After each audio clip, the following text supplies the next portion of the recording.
Bonjour et bienvenue dans cet épisode de ma série En vacances, dans lequel, en cette seconde partie du mois d'août 2023, il sera question de l'alignement des actions sur les objectifs de l'entreprise. Je suis Christian Aumann, ancien cadre opérationnel de l'industrie, passé au conseil, auteur, blogueur et youtubeur.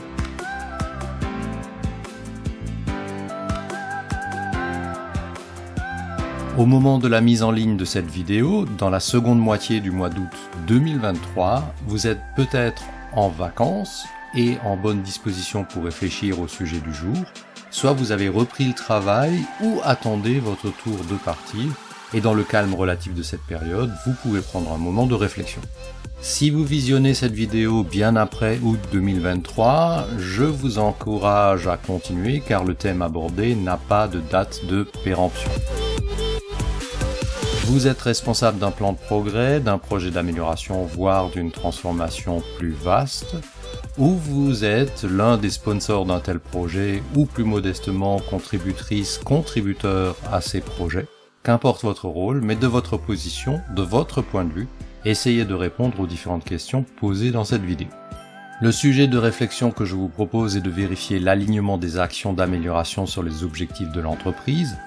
Plus précisément, pouvez-vous démontrer que toute action inscrite dans le plan d'action est indispensable à l'atteinte de l'objectif et pas simplement contributive?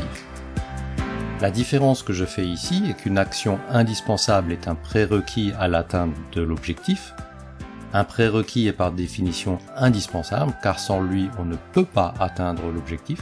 Une action contributive est une action qui peut, mais cela reste à démontrer, une action qui peut favoriser l'atteinte de l'objectif, mais si elle n'est pas mise en œuvre ou si elle échoue, elle ne remet pas l'atteinte de l'objectif en question pour autant. De mon expérience, les plans d'action des entreprises sont le plus souvent saturés d'actions vaguement contributives, dont la pertinence quant à l'atteinte des objectifs de l'entreprise n'est que rarement démontrée. Bien sûr, on va trouver des évaluations basées sur la matrice gain-effort, mais toute action avec un rapport gain-effort favorable n'est pas pour autant un prérequis à l'atteinte des objectifs de l'entreprise. Or, toutes les actions consomment du temps et des ressources qui sont toujours limitées. Plus les plans d'action comportent des actions que l'on suppose contributives, plus on risque de gaspiller les ressources limitées et donc précieuses sur des sujets annexes, voire hors sujet ou inutiles, au détriment des actions indispensables, sans lesquelles il est impossible d'atteindre les objectifs.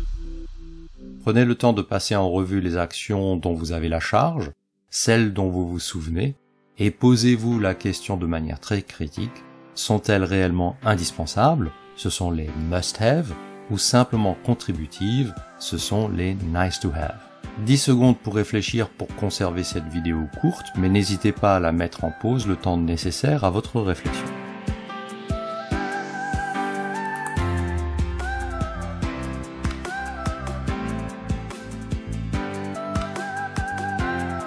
S'assurer du caractère indispensable d'une action n'est pas toujours facile et la discrimination entre les must-have, les actions indispensables, et les nice-to-have, les objectifs optionnels, n'est pas toujours évidente.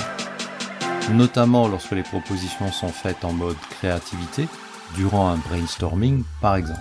Les idées sont alors émises de manière plus ou moins fortement connectée aux objectifs poursuivis, contrairement à l'analyse rationnelle, qui de l'objectif à atteindre identifie de manière systématique toutes les étapes et actions à valider.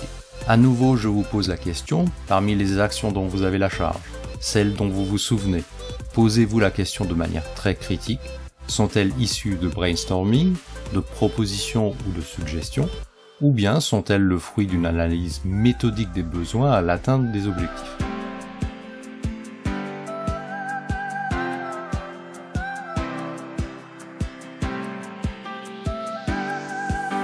Si la majorité des actions est issue d'un processus créatif, entre guillemets, la probabilité qu'une grande partie d'entre elles soient des nice to have est importante. A l'inverse, si les actions sont décidées suite à une analyse méthodique et rationnelle pour atteindre les objectifs fixés, la probabilité qu'il s'agisse majoritairement de vrais prérequis, de must-have, est importante. Quelle approche et analyse méthodique puis-je vous recommander ? Ma réponse est biaisée par une préférence personnelle, c'est l'analyse logique et la construction d'un goal tree, qui est une véritable feuille de route pour l'atteinte de l'objectif. Pour découvrir cet outil logique, je vous invite à visionner ma vidéo d'initiation à son propos intitulée Introduction au Goal Tree, tutoriel en français, ou une version un peu plus synthétique en anglais, Introduction to the Goal Tree for People in a Hurry. Si vous avez trouvé intérêt et valeur dans cet épisode, faites-le savoir d'un pouce levé d'encouragement. Aidez-moi à faire connaître cette chaîne en partageant mes vidéos. Abonnez-vous pour ne rater aucune de mes publications. Je vous dis à bientôt sur l'un de mes médias.